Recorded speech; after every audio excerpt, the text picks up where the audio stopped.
All right, and we are live. Welcome, everyone, to episode 43 of Narrations and Lamentations with Matiram and the Boys.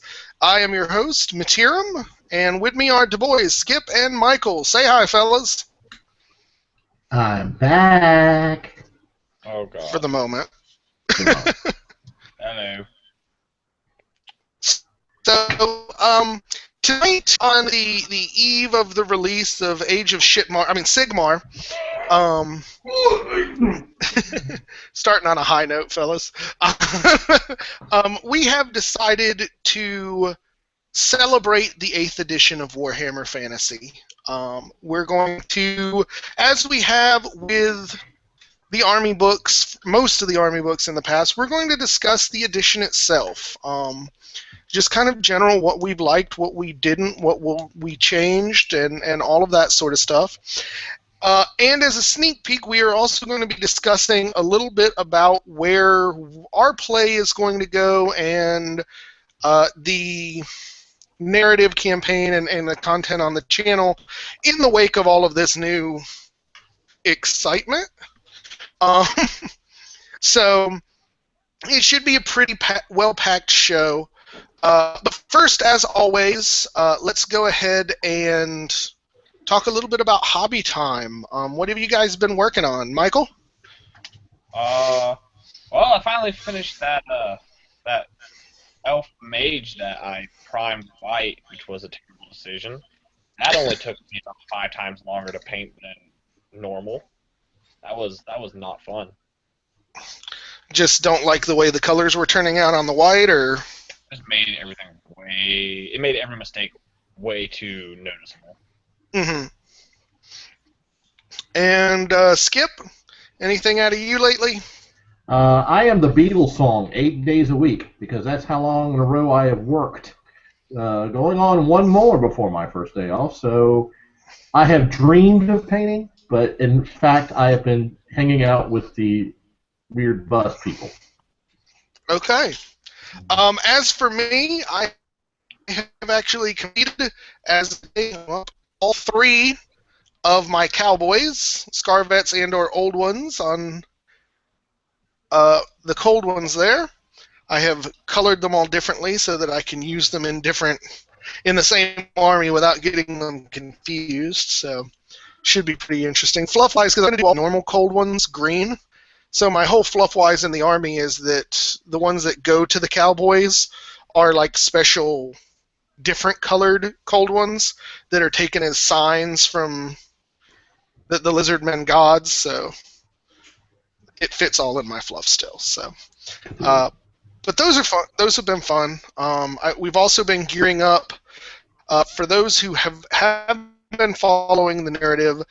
The game that we are going to play tomorrow is going to be our last at 1,000 points. So I've been working up a very cool narrative scenario for us all three to throw down and attempt to earn a last few beanies before we gear up to taking the jump to 1,250 points for each army list. So that took a while to get together, but it is going to be a super fun game tomorrow.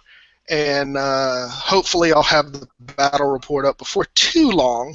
Oh, we were. It is probably going to be a little longer. But I thought we were starting at 12:50 next. Okay, army changing. yeah. Jesus, Skip. Pay attention. Pay attention, son. Sorry. I also have been, as a random side note, now that I'm finished chastising you, it has been requested by one of your legion of fans that I give you a raise for your work that you do here. Uh-huh. And so I have decided to give you a raise of 20% over what you're making now. How about that? Wow. I feel like Roscoe P. Coltrane when I get 50% of 50% of 50%. Woo! At least that's a bigger number than what I just offered you. I see how it is. I see how it is. Well, you know what? If you started your own channel, maybe you would have fans too. It's not his fault that no one likes you. Ouch. Right. All right. So Alicia is reminding me no one likes me either, but yeah, whatever. I certainly, that actually is a great segue because God knows I have certainly made no friends with my opinions on the Age of Sigmar, which is what we're going to discuss next. Obviously, we all have been paying attention to what has been going on. I just finished watching. I actually had a rare day off on a Wednesday, so I just finished watching Warhammer Weekly on their whole topics on it. So let's just give a general overview, fellas, of what we feel from what we've seen. Who wants to step up first? I think I will. Go for it. And I just want to say that I haven't slept very much in the past 8 days, so what a bunch of horse crap. And I say that with all the despise and venom that I can spit out. Now, if those of you who know me and know me well know that I am probably considered in the bottom 10% of Warhammer players when it comes to knowledge and wins and all that. Because the rules are complicated, I'm still learning them and everything like that. I don't want anything that god-awful simple. I want some challenge. I mean, come on, people. Games Workshop, get your head out of your buttocks. Just for the record, the whole reason I'm asking you this, because I've been catching crap for being negative all week, and I've been telling people that I'm actually the most positive of the three of us, and I don't think anybody is believing me until this. So, Michael, before we get too off track, Skip, Michael, let's go ahead and hear your thoughts. Where do I begin? Somewhere after telling GW to get their heads out of their asses, apparently. Alright, so we're going to go ahead and go across the whole GW's making a very terrible business decision, and they're bad at life. Should probably go for seppuku on their entire company. Barring that, why would you take a game that is fundamentally fantastic and go, you know what? This is too nice. Let's make this the worst possible system we could ever throw together. Let's cobble it from the hopes and dreams of the dead people that we have just shit on by ruining their armies. Oh, you like dwarves? Well, guess what? They're slaves of the Empire now. Well, hey, all right. So let's, before we get too off, because I think there's different levels of the information we have. But just to show everyone, this is seriously, I am the most optimistic person in our group about this. So that's just, let's put that out of the way. As a side note, I just have to go to the comments real quick. And Andy2D6 says that Skip, that you remind him of a young Wilford Brimley tonight for some reason. You know, back when I first learned Warhammer, you know, we had models with bases that you actually counted, and we liked it.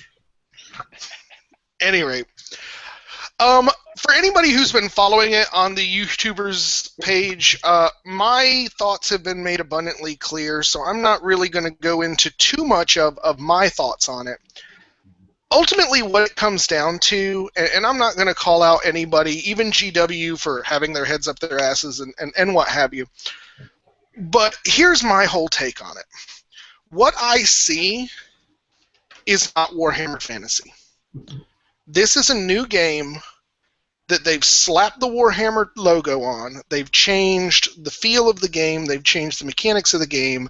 They've changed the fluff of the game and the aesthetic of the game. And it's not the game I want to play.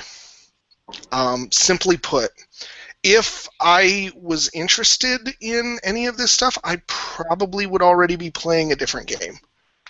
And I'm not, because I wanted Warhammer. I wanted Warhammer Fantasy, and I don't feel like that's what I'm getting in any aspect. I mean, if I could pick out one aspect that I was like, this is Warhammer, and go with it, I would feel better, but I can't. And to be honest, I've already gone through this kind of roller coaster before when the 4th edition of Dungeons & Dragons came out and did the exact same thing. They took the game, removed everything that was recognizable about it, and slapped the Dungeons & Dragons logo on the front of it. And it was a great game for what it was.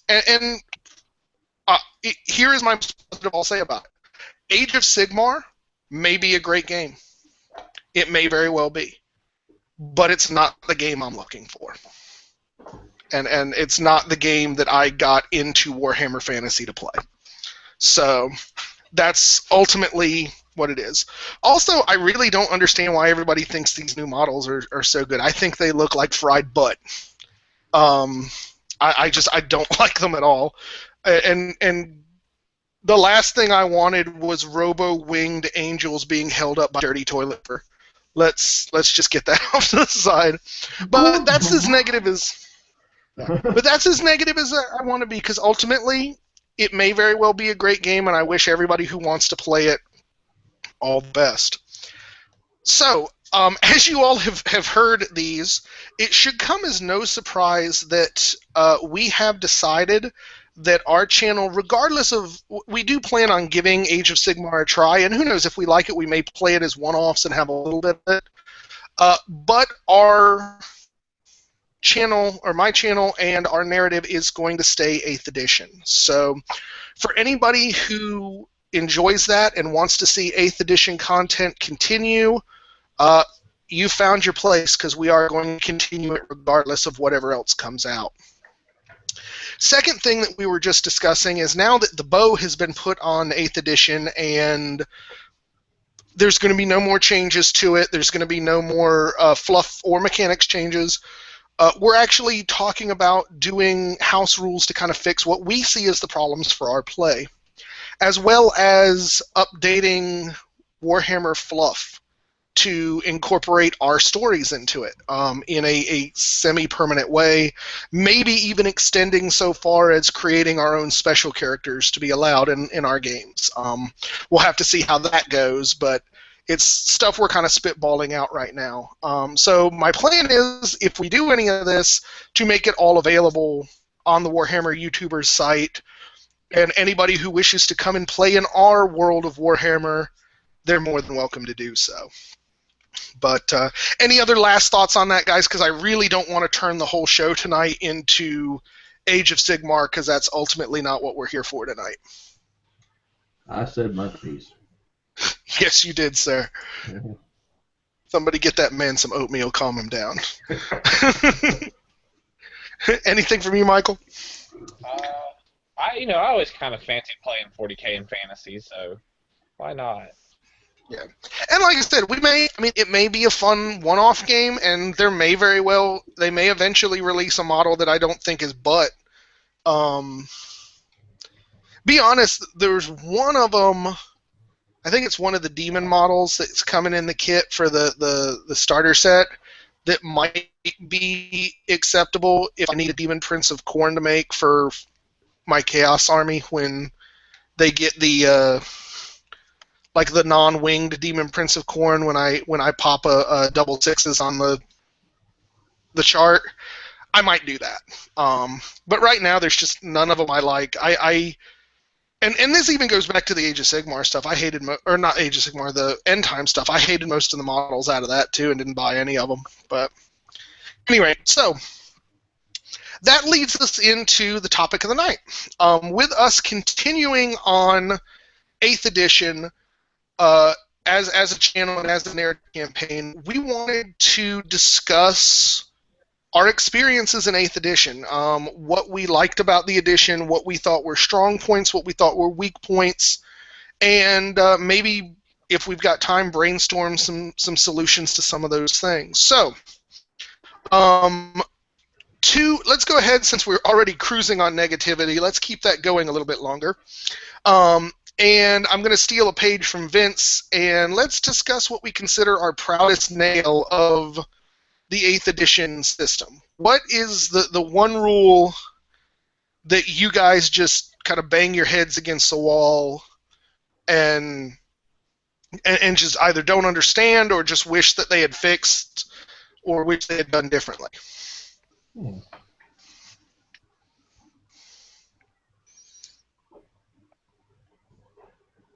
Anybody? Thinking about that one. Okay. Well, I'll go first, I guess. I think ultimately, war machines, particularly cannons, had a little too much power in the edition. It really made it hard to play your big monsters. Um, and a lot of people were like, "Oh, well, it's your guidedness and whatnot that made it a problem." And to me, I don't even think that was ever the issue. I think it was just their damage output. I think if you had put them at D3 wounds instead of D6 wounds. I mean, it's still deadly. It's still potentially going to kill a character, but it gives your 5 and 6 wound monsters a little bit more of life. You've got to focus on them to take them down. And I would probably do the same thing for like the center stone of, or the center dot of a stone thrower or something like that. Just kind of weaken those up just a hair to give more room for the big monsters to come out and play.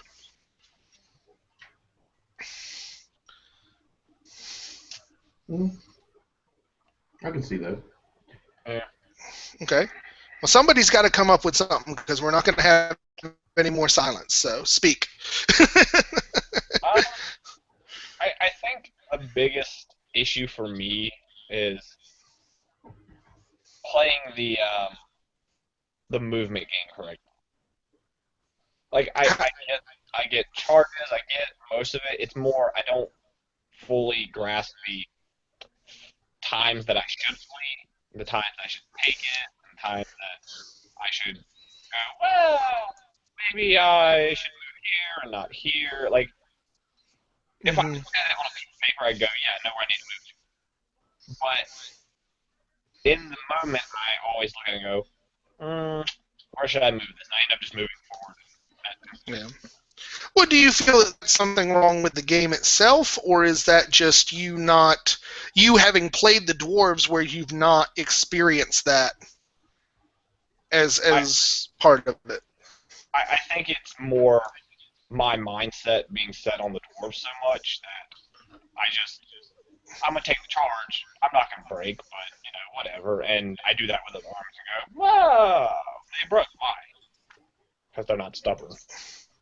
Right. If you want hints of that, just go look at the last few games we've played with your Beastmen. That last game of Beastmen, they could have won. They Mm-hmm. were pretty close to it. I mean, had I not broken, I would have probably eaten that corn unit. Mm-hmm. All right, Skip. What is your 8th edition proud nail? I think it's any rule, special, whatever, that allows you to breathe, shoot, blow things into a combat. You know, because you got. I think once you're in combat, that should close the door on them, Mm-hmm. so to speak. I don't think you should be able to influence it or anything else like that from something outside of the combat. So, I mean, as far as shooting, you're basically just talking about either drifting war machines or the Skaven slaves thing.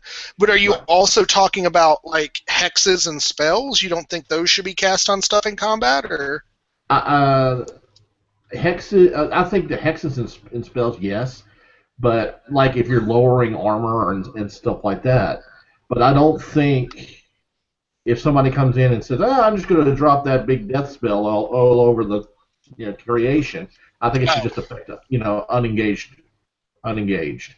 Or those okay. monsters that can come in and breed, or things that can just go running right through a combat and do damage. No.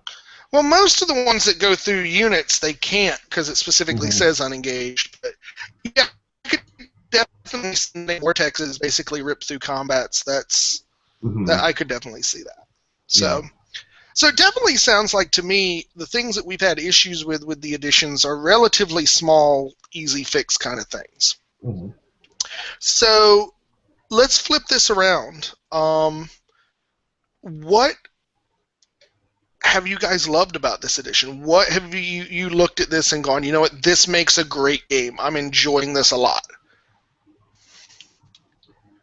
I'm going to say the variety, Okay. because there is a lot that you can choose from, whatever your heart desires. If you want to play conniving little rat men that spring out, or if you want to play, stinking Walking Dead, or if you want to play even the noble knights of the Round Table, you have all these options that Eighth Edition has brought, or even the previous editions of Warhammer have brought to the table. So there's never a lack of choice. Sometimes it's maybe too much in my case, but I think having that has what's really opened my eyes to the game itself. Because I hated this game to begin with, in all those years being exposed to it, I never wanted to play it. But once I sat down and take a look at it and see how close it could be, especially the way we play to Dungeons and Dragons, I'm like, I can see correlations here. I can see correlations there. And I think having those choices has brought that joy into my life. Let me interrupt real quick, because there is actually something I wanted to say earlier when we were talking about Age of Sigmar and your sort of correlation to Dungeons and Dragons. Keyed it up in my head. I actually have placed what the new lore makes me think of. The new fluff for Age of Sigmar is fucking Planescape. Yep. It's you've got your realms that are basically like deity-based realms. It's Planescape, and that would make Sigmar the Lady of Pain.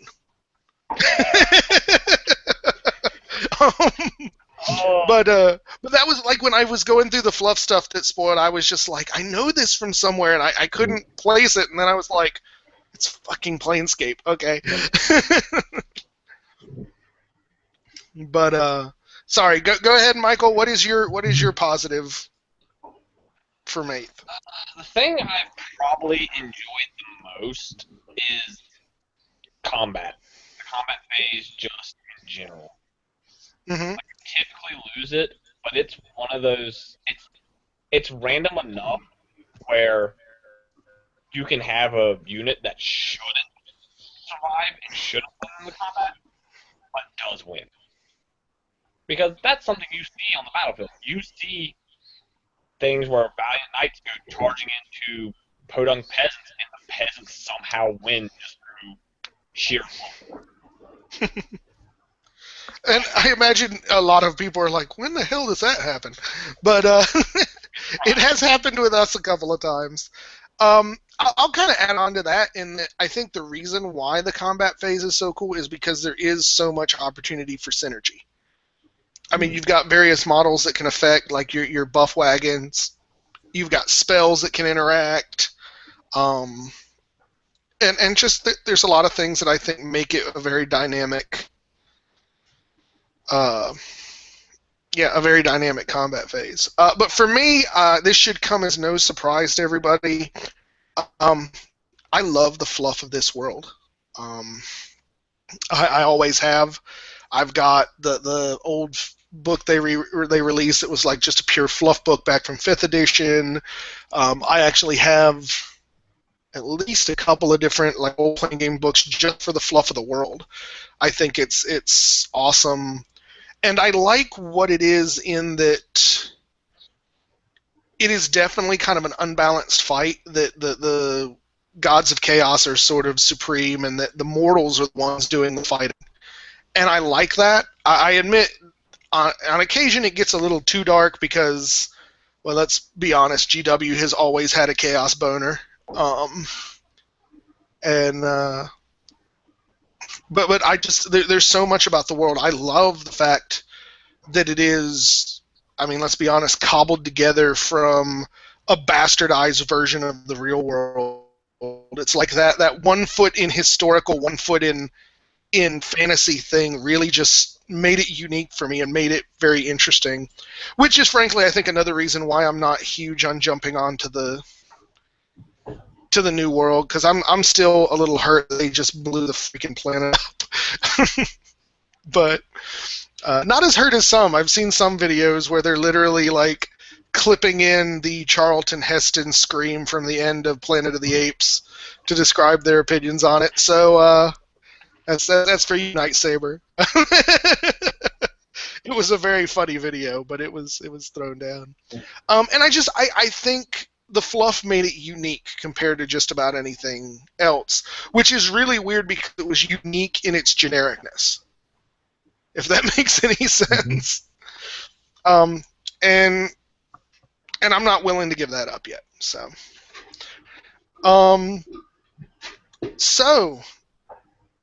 best army, 8th edition. What you got? Best one that we like, or best? Just I leave you to answer that question how you feel it needs to be answered. Best army in the 8th edition. Go. Oh. What else? Go ahead. What else? Mm-hmm. All right. Defend your choice, sir. They're quick. You can play the shooting game. You can do some combat. It's got good magic choices. Walking around in forest is really cool. Walking on one side of the board and coming across on the other forest is cool. So there you go. Lots of good options. We accept it. It's also, as a side note for those who have not been paying attention, it's also the only army that Skip's had 2 wins in a row with. Yeah, we're gonna have to stop that. We can't let him get thinking he's good at this game. Right. Shh, don't say that too loud. His fans are watching. They'll come for you in the night. What are we gonna do? Trash talk me on YouTube? No. They'll show up at your house and put a Bretonian horse head in your bed or something. You know what? If they manage to do that, I'll be significantly impressed. All right, Michael, what's your answer? Best army of 8th edition. Well, Give was the one that he likes, so I'm gonna go with the one that I like. Okay. It's obviously the dwarves. All right, defend your choice, sir. Though we basically ignore magic phase entirely. We don't have that. We don't need it. It's useless. Whatever.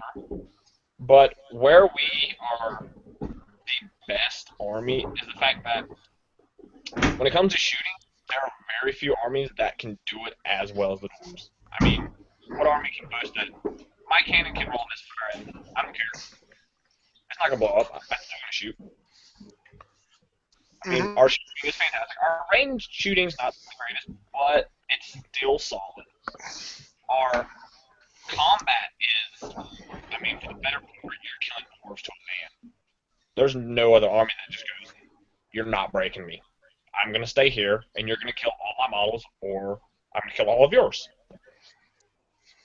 And it's they play very much to forcing the opponent to play their game, where you have to go to the grind. And some armies are good at the grind. Some armies are terrible. And the armies that are terrible at the grind get destroyed by dwarves. Mm-hmm. All right. I know with the answer you two gave, I'm sure everyone is expecting me to stand up for my fatties. And there is a good argument for the ogres there. I'm actually going to say lizard men. And the reason why, I would not necessarily say they are the strongest army in 8th edition. But since we're discussing best, I think they can do just about anything. And they're a little more stalwart than the Empire in that result, because the Empire can do the same.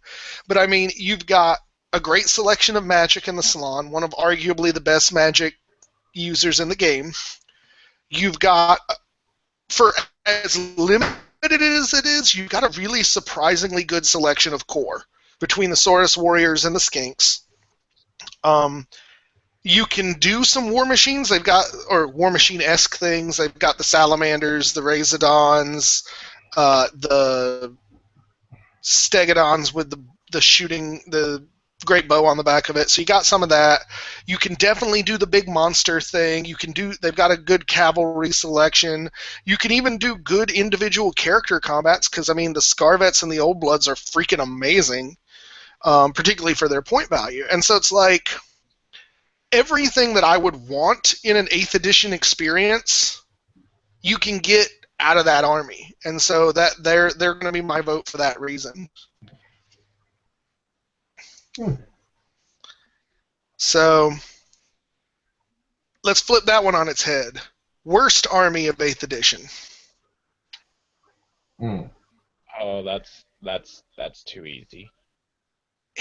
Come on, step up, son.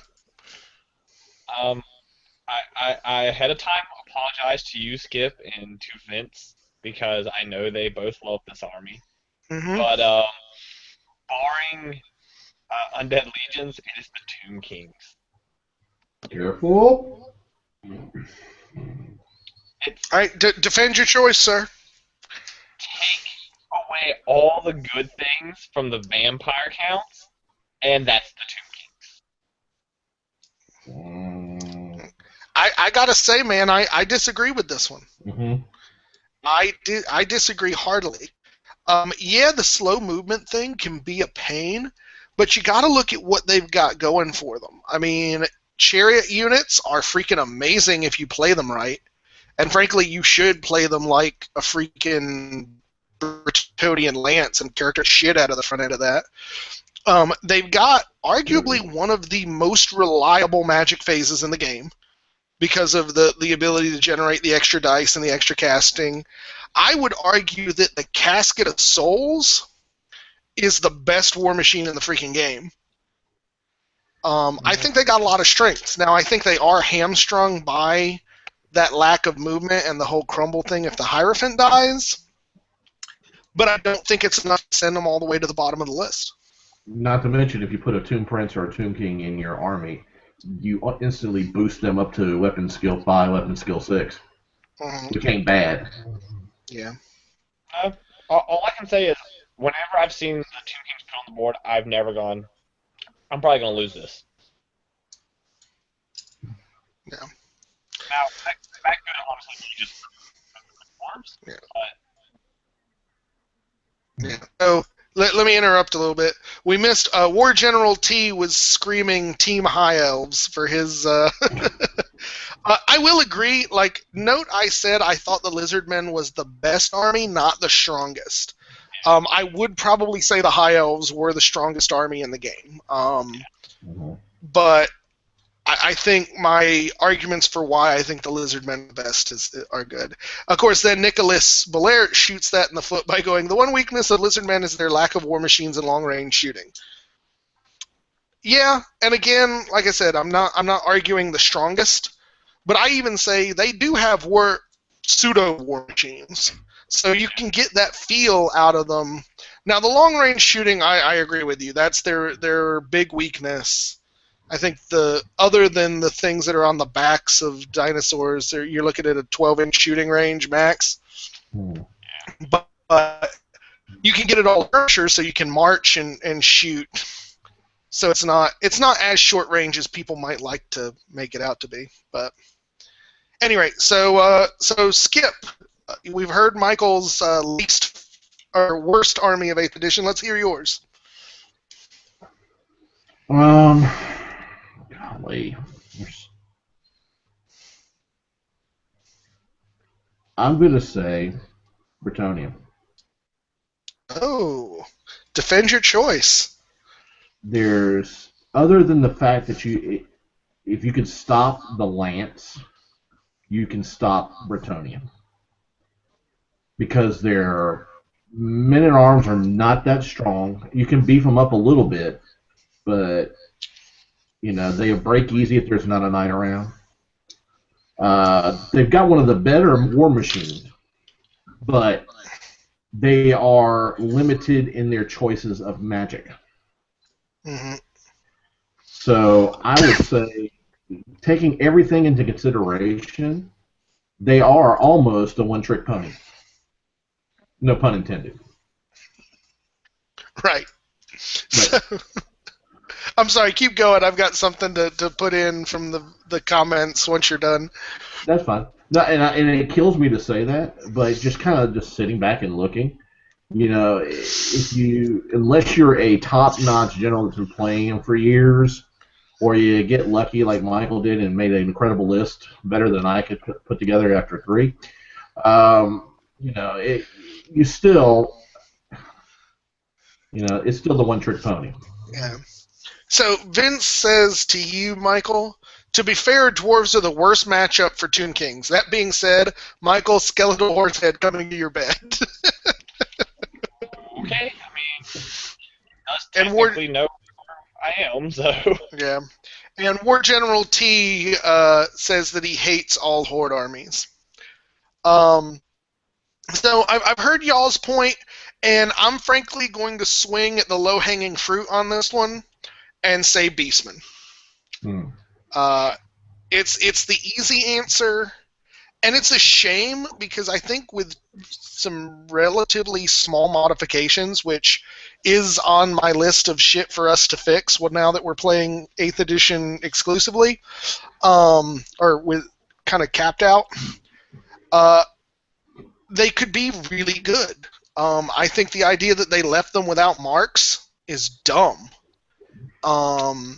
The fact that all of their monsters are 75 to 150 points overcosted is dumb. I think, with the exception of a few builds, there's not a lot that you can really do with them. And that, again, kind of in the same way I was rating the Lizardmen as the best of kind of competing with everything and giving you a wide variety of experience. I have not seen that wide variety of experience out of Beastmen.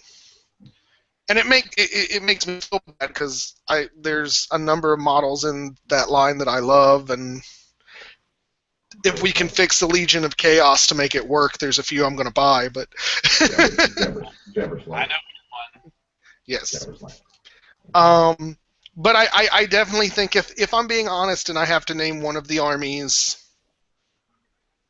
that I consider the worst, it's got to be the Beastmen. So any comments on that, fellas? You can call me out if you. All valid points. Yeah. So. They're bad. Yeah. So Andy2D6 asks us an incredibly hard-hitting, important question, and says, has anyone had a nightmare about heading downstairs for breakfast and finding their entire family on round bases? My dwarves would never portray me that way. I put my family on round bases when I go to bed every night, so it wouldn't surprise me, Andy. So, no, I have 2-year-olds. If those aren't skirmishers, I don't fucking know what is. I got 2 kids. I got a 4-year-old and a 6-month. Or God, she's 9 months old now. 10. Jesus, time's going too fast. But yeah, if they're not skirmishers and deserve to go on round bases, I got no idea what is. So, so what kind of now that we've discussed what we liked and what we haven't liked, what do you think was the biggest missed opportunity in 8th edition?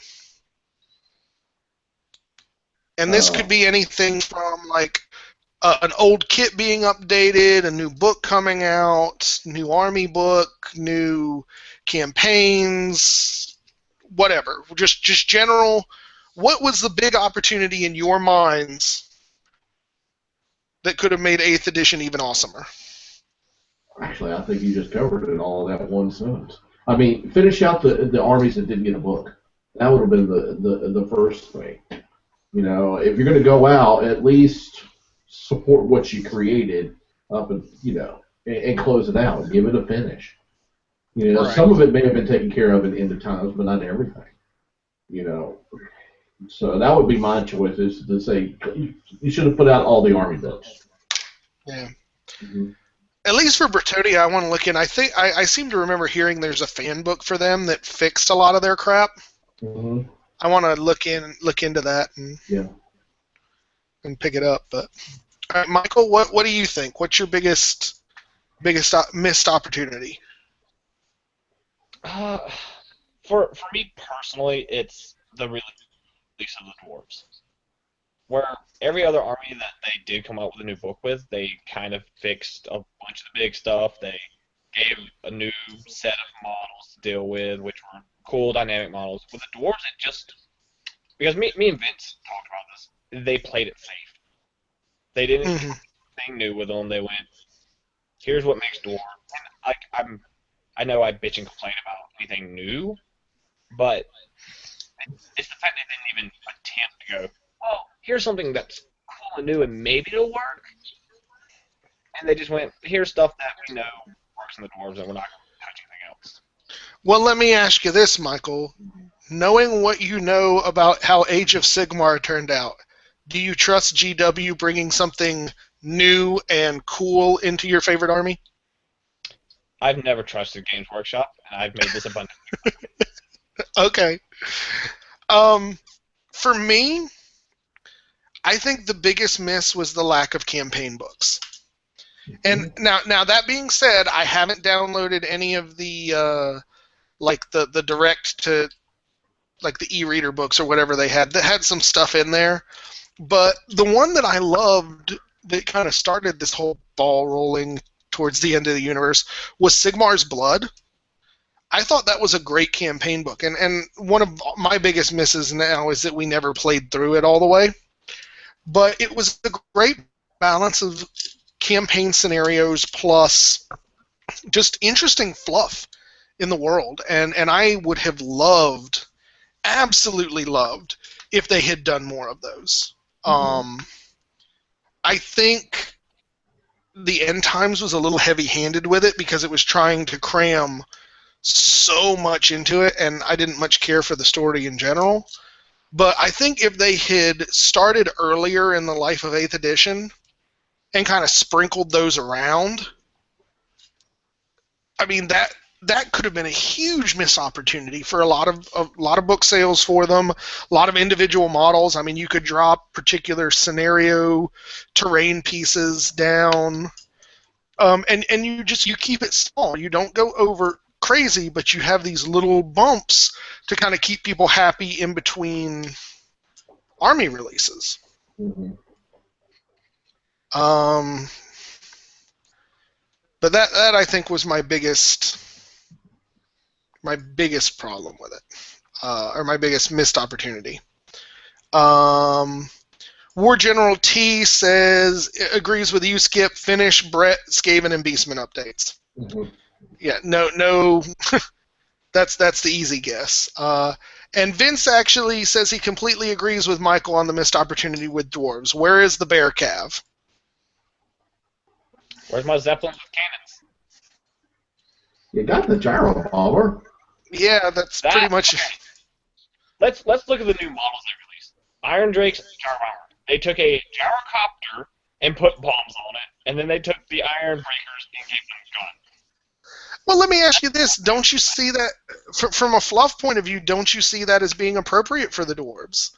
That they just take what they have and they gear it up a little bit. I don't think the dwarves, fluff-wise, are an army of quick changes. They're not. But the issue with the quick changes is that there's no like fluff showing of we've just now introduced this new thing. Fluff-wise, a lot of those things aren't said that it came about in any era. It's just kind of been there. Right. And we just haven't used it. Mm-hmm. Yeah. Now, arguably, that could be in and of itself considered a missed opportunity. Is the fact that they held the fluff at a single point in time for so long. Yeah. I think you could have had the opportunity to introduce more things if you were willing to do campaign stuff in different time periods. Because, I mean, you have all of those history pages in the Army books, and they're all just background information. I think it would be awesome if they had engaged some of those big battles and put them into a campaign book. Yeah. Like they talk about what's his name, the Emperor of the Empire, the Pious. and talking about how his first war against Chaos went. It's like that could have been in and of itself 2 or 3 different campaign books. And then you could have done like limited releases for Kislev. And I mean, maybe not even necessarily having to do full-on models, but do like some mod kits. And be like, hey, this is how you take Empire horsemen and turn them into Kislev knights, or something to that effect. I mean, here's different arms and crap. I think there was a lot of opportunity there.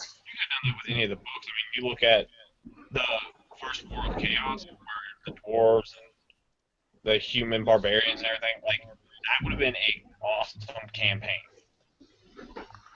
Mm-hmm. I think Skip is making lots of noise. I'm sorry. No, it's okay. I think there was a lot of creative space left, and I know everybody was always saying, "Oh well, something had to change. The map was filling in." With all due respect to everybody who has said that, I'm gonna call bull on it. I'm flat out gonna call bull on it. There is a lot of creative room left in the old world. There are continents that are basically, other than a mention here or a fan book there, left untouched.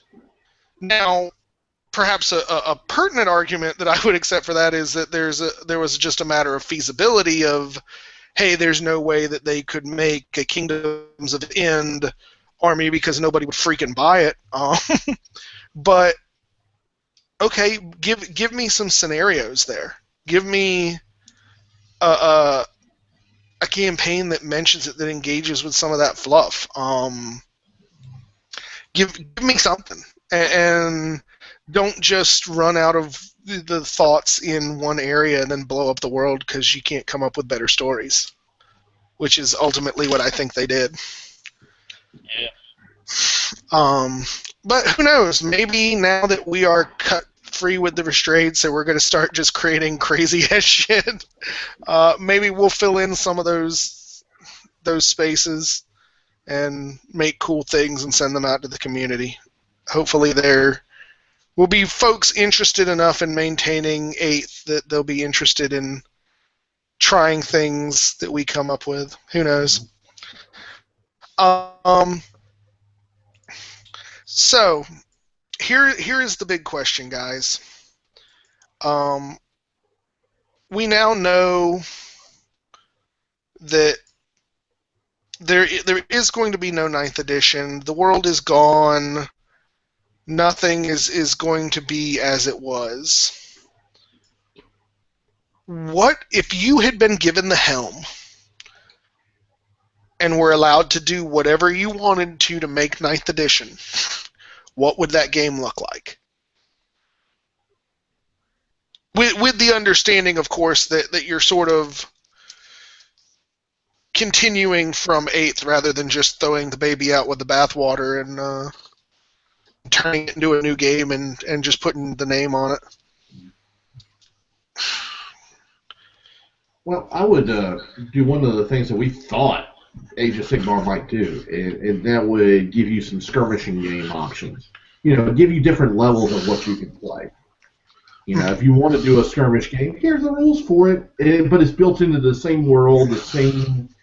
You can use the same armies that you buy, you know, and mix them. Or if you want to do the end of the times, yeah, I want to end my campaign, I want to go out with a bang. Well, here are the rules for that.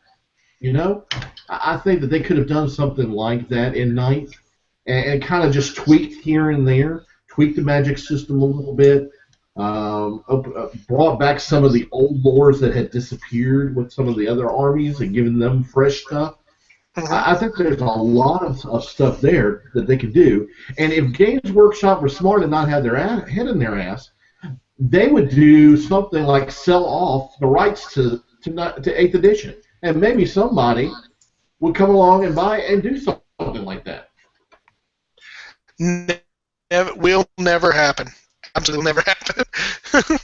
That is, of all of the rumors and pipe dreams I have heard recently, that is the one that just, I will say 100% never gonna happen. So what about you, Michael? What would the game look like if you were at the helm, other than being all dwarves? Well, I mean, it can't be all dwarves. There's got to be the dwarves are the best race, and then everyone else gets a minor mention in the dwarf book, and they're just bad at life. Mhm. Um, no, seriously though, it would have probably looked a bit like Eighth. I would have tweaked the movement system to be a little more smooth. The combat system to also be a little more smooth because we can be honest, as dynamic as it is, it does get a little complicated at times, and you can sit there and burn 20 minutes on a single fight trying to figure out what all has happened. Um, Mhm. I would have definitely brought all the armies up to basically how I would have done it is I would have brought all the armies up and then released Mhm. once. Yeah. So Uh that oh. Looks like Skip just got booted. I didn't do it. it was For all of his fans out there, I didn't do it. Don't hurt me. um, for me, I definitely agree with you. I definitely think they needed to do an 8th edition, sort of an equaling release for the 3 armies that didn't get one. I also probably would have brought the Chaos Dwarves back in as an official army. Um, and like I said, for the most part, rules wise, small tweaks. It's lower the damage cannons do. It's make steadfast negatable by a 2-rank charge in the side or something to that effect. You might even go 3 ranks. Go, all right, you got to have 3 ranks in the side to take that out, but something to give you a way to get rid of it. That's the worst thing. I think. I mean, maybe a move to smaller army counts would be good. I mean, I would be thrilled to get back to the point where a 20-man unit was sort of your average viable thing to do. Something to that effect. Uh, like model-wise, I would love to see them broaden certain things. Like, for instance, I would love to see the warrior priests for the Empire not be inherently Sigmar related, and just have different options depending upon what god you made them for. And then they could do the kits just like they did the ones for the wizard school, where it's like a kit can make 2 guys, but you've got 10 different options that you can together to with the bits. There he is. You get booted. I don't know if you can hear us. Skip, speak if you can hear us. Okay, I'm going to say he can't. But to me, I think 9th edition would look very, very much like 8th. Now, I understand the logical problem with that, in that it would fail what GW is trying to do, and in that being draw in a lot of extra new blood. But I don't know.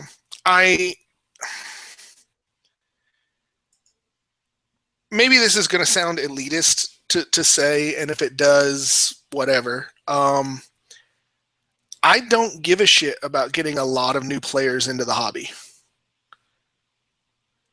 I want to get good players into the hobby. People who contribute something. I don't want 40k douche nozzles in the game, because most people I've ever met, and if you if this applies to you, again, don't take offense. This is my personal experience. I'm not being harsh on anybody.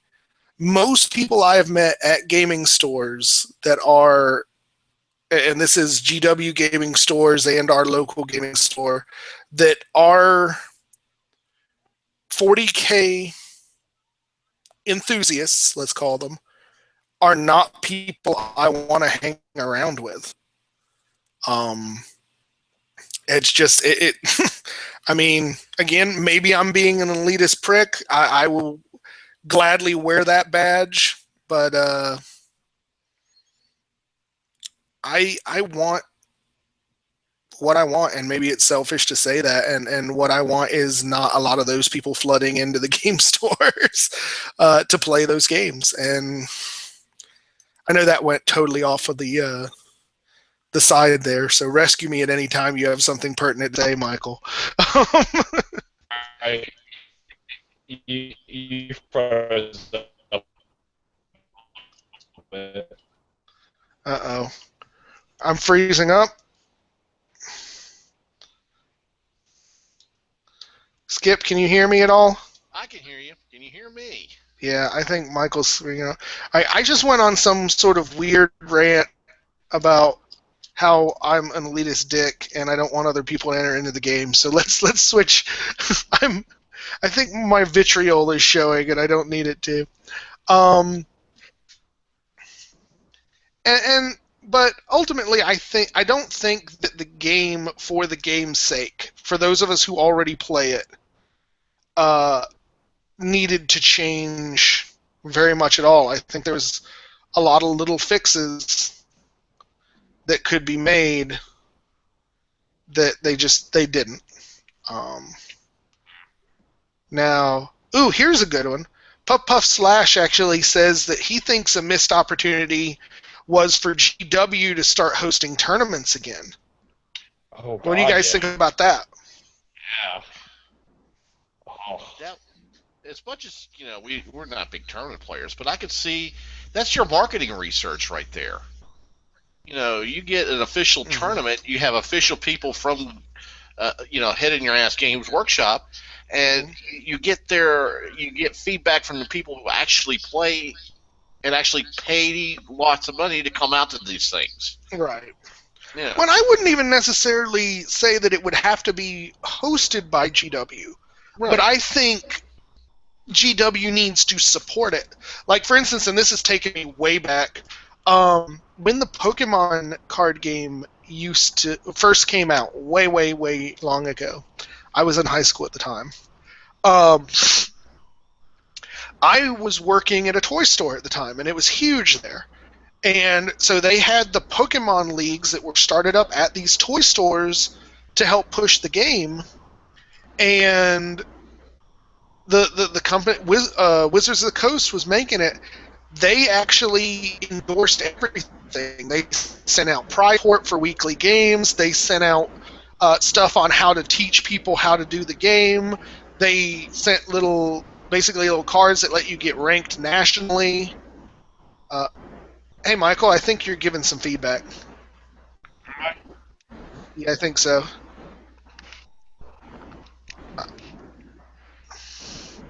I'm going to mute you real quick. Yep, that was him. Oh. All right. Well, maybe not, because maybe it's me. I don't know.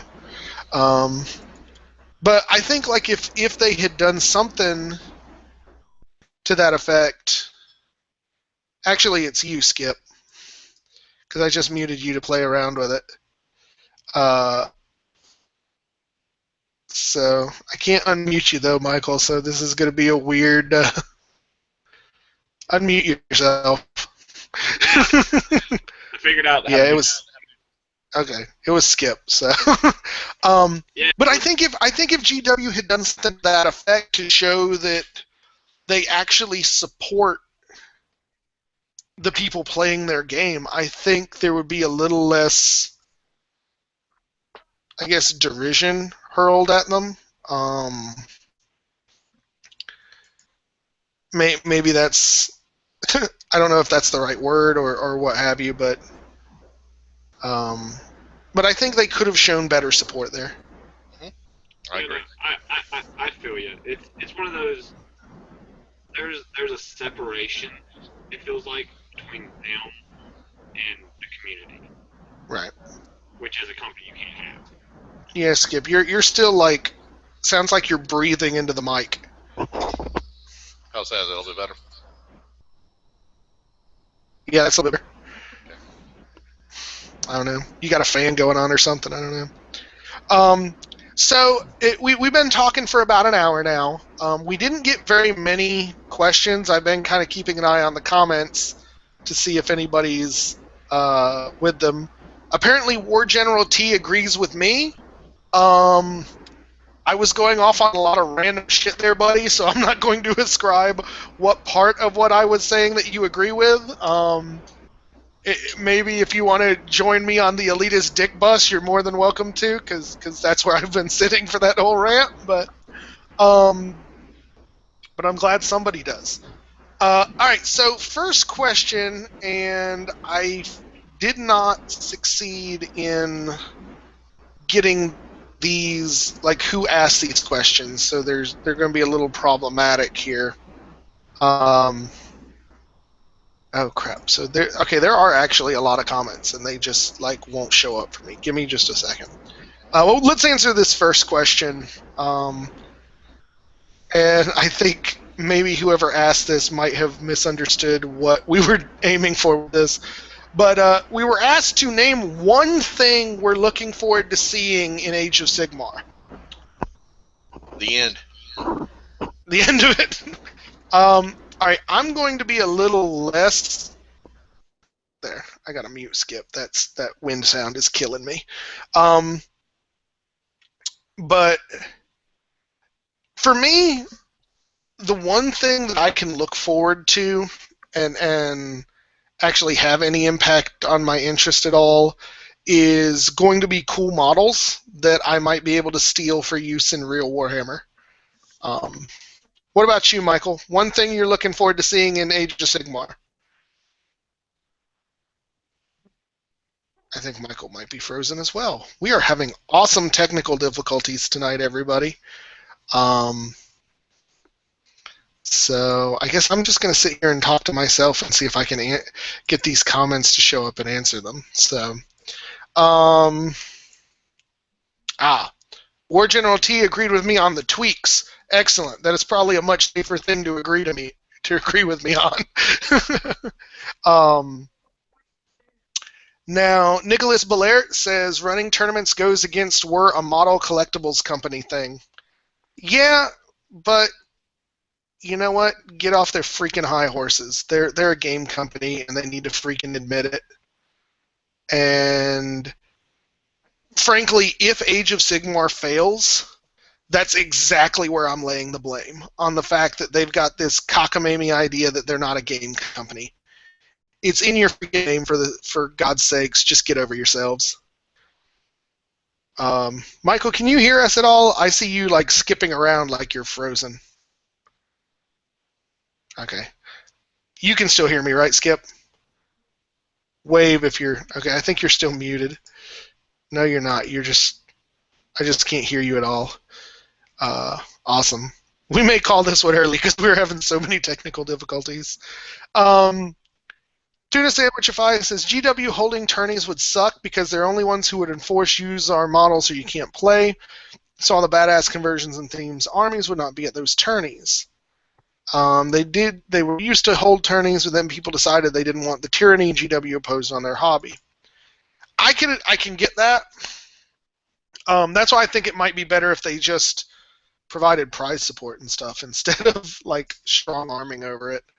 But that's it. So, Michael, are you back with us? Yeah, I don't know what happened.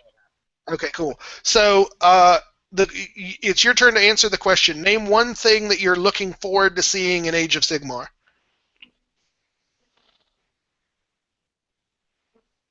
I'm not with you anymore. Funny. All right. So, and see, you people needed to believe me when I said I was the most positive one in this group about this crap. You should have believed me. I am a saint compared to these two assholes.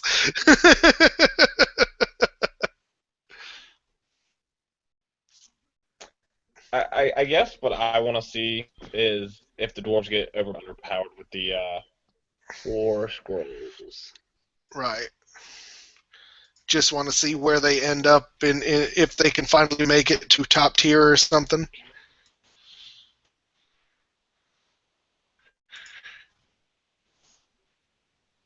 All right. I'm going to guess his answer to that is yes, because he froze again.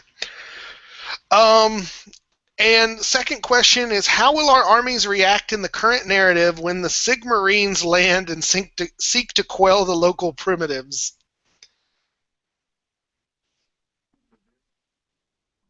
And I don't think they can hear me. I hope that this is recording. If anybody is still listening to us, a little comment that you can hear me at any rate would be very much appreciated. My whole point, like, if we were to follow the cockamamie crazy storyline that goes all Planescape on us and results in this, would be that it would go on for about 2 weeks, and then Keldry and the Unhinged would wake up, and it would just be a crazy fever dream from him. So that would be about all. And to be honest, it may be kind of fun to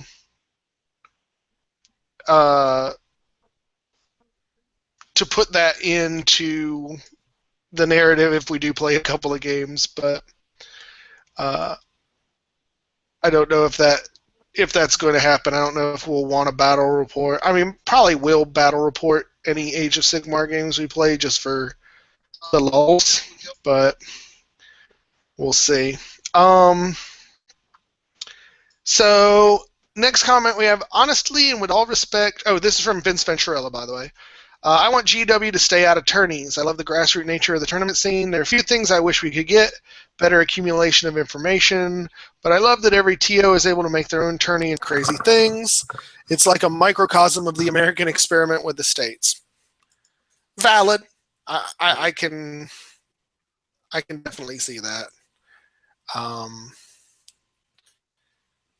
Awesome. So Merrick Wolf can at least hear me. So I may be talking to myself and you guys may not be hearing me, but our viewers are. So Okay, so everything just cleared up when Skip left. So it's Skip's fault. So fans, you must turn against him. That's what it is. He is a saboteur. That's what I did. He just planned this thinking we were going to go to Age of Sigmar. I guess like all I know is it was just breaking up constantly. I'd get every other word, and then it would just like freeze. I'd hear nothing, and then he'd leave. Everything's clear. Right. Well, it's probably better you didn't hear it because, like I said, I went on a weird, random tangent that probably is better not listened to. All right. So Skip, everything cleared up when you went away, so we don't know if you're going to start making things break again. Can you hear me? Yes, we can hear you. Okay. Jesus, your computer's working. Yeah. So to get you guys to answer the second question we got, how will your armies react in the current narrative if the Sigmarines land and seek to quell the local primitives? I will throw the Dark Elves at them. You think your Dark Elves can beat the Sigmarines? No, but it'll distract them.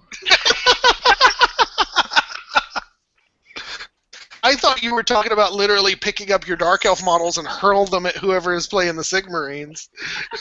That's the backup plan. That's funny.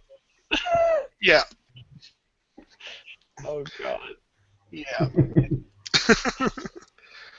So I don't know if we should say this or if you're even still playing this. Are you still planning on getting rid of the Dark Elves altogether?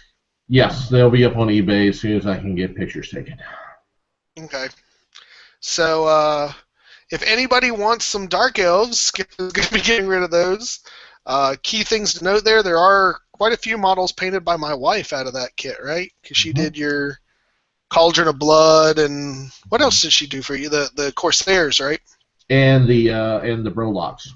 Cool. So keep an eye out for that. But apparently after the last couple of games, we have finally broken Skip's Dark Elvish spirit. So to that end, he's actually going to be bringing. We're allowing him to do sort of a mid-campaign swap. So the Dark Elves are going to be leaving the campaign, and he will be bringing in the Tomb Kings as of tomorrow. So that should be a lot of fun. Actually, Undead Legion. Oh yeah, Undead Legion, because why not? Yeah. But at least at this point, it's all you're still playing with all Tomb Kings, right? And it's just Except for one vampire thing. Yep. okay, cool. So, but yeah, so should be fun. Be a neat little entry to the campaign from here on out, adding some undead. I probably am going to try and get a Fluff Masters video up of those soon, but And I do have a very unique way on my channel to be presenting the Tomb King / Undead Legion. So oh yeah, are you going to spill that now, or are you going to wait for your first video to be done? I'll wait till my first video. Okay, yeah. He told me this idea, and it's freaking amazing. So anybody who's at least a little interested in the Tomb Kings, pay attention to Skip's channel, because once he starts doing this, it's going to be a level of awesome I can barely put into words. But the plan is he's going to be doing the Tomb Kings videos like you did the original Dark Elf ones. Is that? Yeah, and I might do some fluff stuff too. I haven't quite decided, but yeah. Cool. So when are we getting you into doing a channel, Michael? Well, like you guys are holding the line of 8, I'm going to hold the line of I don't want fans and everybody better stay out of my yard. Awesome. So we got crotchety old man face. But yes, I also want to, I mean, as we start making our own stuff, I think I'm going to try and do videos where we discuss those things and see where we can go from there. I also think we may very well try to, at very least as a group, collect all the remaining stuff from 8th that we don't have. The Storm of Magic books, the various army books we don't have, that sort of thing. So if anybody is out there that is going to jump all over Age of Sigmar and has no need for any of those things, a message or an email to me at joshlmerritt@gmail.com would be much appreciated, because if we're going to keep doing 8th, I think we'd like to get all of it.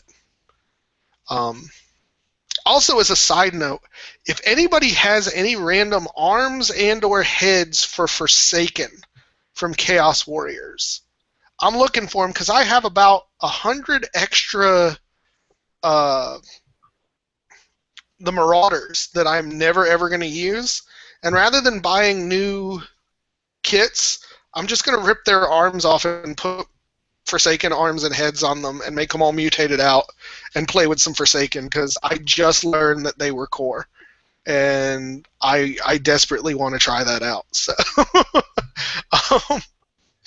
now that we end the show for begging for shit. But no, if anybody has any they'd be willing to sell, trade, part with, whatever, let me know. I'd much appreciate it, particularly with the fear. Yeah, I didn't think you guys did, but that was more to the various fans. So I'm going to check the comments one more time. Hopefully they are updating it anywhere close to correct speed, because Google hates me, and that's just the way the universe works. No, last thing everybody is saying is that they hear us, so Okay. that's good. I appreciate everyone letting us know. So all in all, just kind of your last... Oh, and there Michael went. Dagnabbit. I can't keep the two of y'all in a room at one time. There we go. So last closing thoughts about 8th edition. If you had to kind of sum up our whole experience with it from beginning to end, what would you guys say? I would compare it to the Ushapti. Oh, Jesus. Because they are... 8th edition looks great. But there are some things that are totally useless. How does that compare to the Ushapti, though? The Ushapti look all right and are completely useless. That remains when I put my Ushabti horde out there. Right. It's coming. I officially label your analogy fail, Skip. All right, Michael, your overall thoughts Of of 8th edition. If you had to kind of sum it up in one little herb that was hopefully better than Skip's. Wow. I'm so broke, but it was so worth it. You know, that's perfect. We'll accept that one. For me, and I was not the first person to say this, so I'm going to totally and ruthlessly steal from Vincent here. I definitely think that it is a golden, or is, was, will be, depending upon who you are, a golden age of Warhammer. The rules were tight. The army books had a lot of options. The models were solid. And it was interesting enough to drive a community like the Warhammer YouTubers. And my biggest fear, and the one thing that us sticking with 8th may twerk with me a little bit, is the idea that that's going to come to an end with Age of Sigmar. That things are going to fracture, and I don't want us to be part of that fracture, but on the same hand, I can't play a game that we're not interested in. But my only hope is that the interest and the connections of the groups will stay together. But I think from a look at the community, a look at the rules, a look at the models available, I think this was the perfect time to get back into Warhammer. And I will maintain it and hold the wall as long as there is interest. But to me, as Skip had put earlier in his little name tag, Warhammer is dead, long live Warhammer, and long live 8th edition.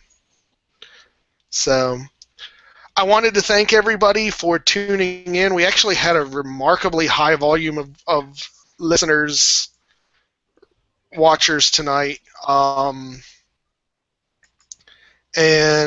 I hope, despite our somewhat negative approaches to Age of Sigmar, that everybody had a good time. And that you guys will keep watching us. Because we'll keep playing the game regardless. We'll keep playing Warhammer 8th edition every week, whether we're doing stuff on the channel or not. But I think I can speak for myself, and I think I can speak for the boys too, that there's a lot we've gotten out of producing content and being on this show every week and talking to everybody and that sort of thing. And we would very much like that to continue from here on out, even though obviously not everyone is going to make the decision we're doing and staying with 8th. So hopefully there will be others of you that join us upon the wall, even if it is only between breaks of your Age of Sigmar games. But we do want to say, just on behalf of all three of us, that we very much appreciate those who are going to keep watching. Any final thoughts from you two fellas? A couple of things. Don't forget the honorary boy, since I'm going to be kind of hit and miss the next couple of weeks. Oh, excellent. Thank you for making that. So we have succeeded, or we have chosen one honorary boy for next week so far. And that is going to be Nicholas Belaert. He is going to join us, and he came up with a very interesting topic. We're going to talk about failure in Warhammer. And hopefully we'll do it without being so negative, but it'll be awesome if our show on failure is more positive than this one's been. Now, there is somebody else has asked to come on and talk about Age of Sigmar, and we're still pondering that one. on one hand, I don't know that any of us think that it's right for us to do a show on a game that we have no real interest in, because that probably will turn into an hour and a half of just us bitching, and nobody wants to see that. So we're still considering that one. But other than that, if anybody else does have some topics they want to talk about, what are the other 2 dates? It's the 22nd and the 29th. You're going to be gone, right? Okay. It's 2 in a So row. so if anybody wants to come join us and has a topic they would like to talk to at those 2 dates, feel free to send me an email at joshlmerritt@gmail.com with your topic idea. The idea is that you submit us a topic, and if we pick you, you get to basically set the topic for the show that night. So if there's anything you guys have wanted to hear us talk about that we have not yet, feel free. So, But like the seed of rebirth, I shall return. Right. Any final thoughts out of you, Michael? Ow. Ow. And you know what? I think that is a perfect way to sum up this whole week. So, thank you again, everybody, for watching, and we will catch you next week. Same bat time, same bat channel with Nicholas Belair. Bye, everybody. Good night.